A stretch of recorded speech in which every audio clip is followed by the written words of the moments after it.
At the heart of this year's budget is faster than expected economic growth and a boom in commodity prices. This mix has delivered a hefty windfall to the budget's bottom line. The budget deficit is now expected to be $79.8 billion in the current financial year, or 6.5% of GDP, marking around a $19 billion improvement on the government's forecast made just before Christmas. Over the 5 years to 2025-26, there is an improvement in the bottom line of more than $100 billion. Amid a looming election, this windfall has led the government to deliver a package of relief to households for cost of living expenses. The package is three-pronged and includes one-off tax relief for select households, a one-off cost of living payment for welfare recipients, and a temporary cut in the fuel excise. The government needed to strike a balance between budget repair and easing the cost of living pressures for households without unduly fueling inflation. Whether the government struck the right balance tonight is contentious, but arguably the cash handouts are modest. Economic activity is already above its pre-pandemic level, and the unemployment rate is at a 13.5-year low and falling, and inflationary pressures suggest the Reserve Bank will need to start hiking the cash rate before long.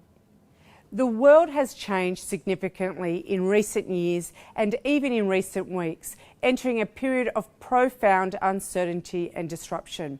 COVID-19, Russia's invasion of Ukraine, and the greater frequency of severe weather events are underpinning major shifts in the global economic and political landscape.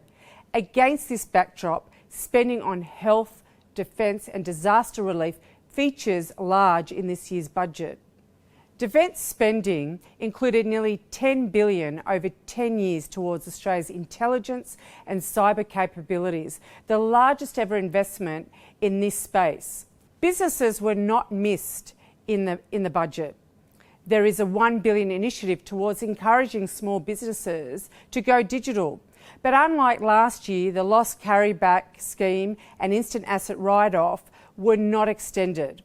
There was also substantial new spending on transport and transformational infrastructure.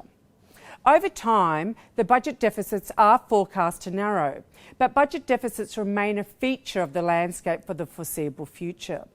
The outmost forecast year of 2032-33 still has a budget bottom line in the red. The budget position arguably is vulnerable to further fiscal slippage. That is, spending might be higher than forecast and revenues lower. There is the risk the government will need to spend more than planned on key areas of aged care, NDIS, health and defence. Yet government revenues are unlikely to increase much from current levels without significant reform. Significant reforms to lift productivity and innovation are largely missing from this year's budget, although there was some spending towards education and upskilling of the labour force.